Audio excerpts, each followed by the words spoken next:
તો આજે આપણે બનાવીશું રીંગણ બટાકાનું રસાવાળું શાક, જે નોર્મલ મસાલાથી બનાવવાનું છે અને ઘરમાં જે મસાલા હોય એનાથી આપણે બનાવવાનું છે. ગરમ મસાલાનો બિલકુલ પણ ઉપયોગ કરવાનો નથી. તો ચાલો આપણે એને બનાવવાનું શરૂ કરીએ. અને હજુ સુધી તમે મારી ચેનલને સબસ્ક્રાઈબ ના કરી હોય તો જલ્દી સબસ્ક્રાઈબ કરી દો. તો અહીંયા મેં રીંગણ અને બટાકા લીધા છે, લીલા મરચાં અને ટામેટાને કટ કરી લીધા છે. હવે આપણે રીંગણ અને બટાકાને પણ કટ કરી લઈશું. હવે આપણે એમાં જે મસાલા વગરનું બનાવવાનું છે, પણ થોડુંક તો નોર્મલ ટેસ્ટ હોવો જોઈએ. એટલે આપણે આજે રીંગણ બટાકાના શાકમાં લસણવાળી ચટણીનો ઉપયોગ કરીશું. અને લસણવાળી ચટણીનો ટેસ્ટ પણ બહુ જ સારો હોય છે. તો 5 થી 6 કળી લસણની લેવાની છે, લાલ મરચું અને કશ્મીરી લાલ મરચુંથી આપણે એને ચટણી બનાવી લેવાની છે. આવી રીતના આપણે એને નોર્મલ ચટણી બનાવી લેવાની છે.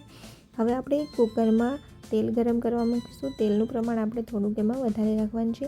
તેલ આપણું થોડું ગરમ થઈ જાય પછી એમાં આપણે રાઈ એડ કરીશું. અને રાઈ થોડીક સંતળાઈ જાય પછી આપણે એમાં જીરું એડ કરીશું અને સૂકા લાલ મરચાં એડ કરીશું અને થોડીક હિંગ એડ કરીશું. આ બધું એડ કર્યા પછી આપણે એમાં એડ કરીશું કાપેલા ટામેટાં અને લીલા મરચાં. લીલા મરચાં અને ટામેટાં થોડાક નોર્મલ શેકાઈ જાય પછી આપણે એમાં જે આપણી લસણવાળી ચટણી હતી એને એડ કરવાની છે. તો આપણે જે બધી લસણવાળી ચટણી હતી એ એડ કરી દીધી છે. હવે એને પણ આપણે 2 થી 3 મિનિટ માટે શેકાવા દઈશું. પછી આપણે એમાં જે નોર્મલ મસાલા છે એ એડ કરીશું. તો સૌથી પહેલાં આપણે ધાણા જીરુંનો મસાલો એડ કરવાનો છે, હળદર પાવડર અને થોડું લાલ મરચું, કેમ કે લસણવાળી ચટણીમાં પણ આપણે મરચું એડ કર્યું હતું.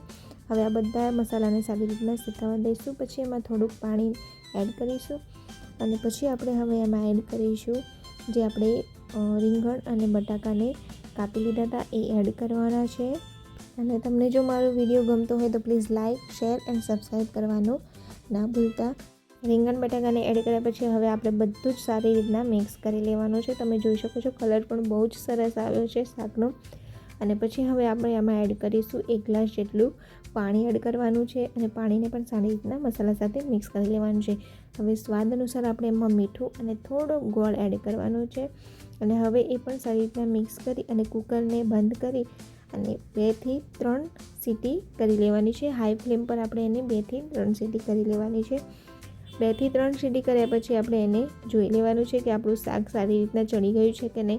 પણ આપણું શાક સારી રીતના ચડી પણ ગયું છે અને તેલ પણ સારી રીતના ઉપર આવી ગયું છે.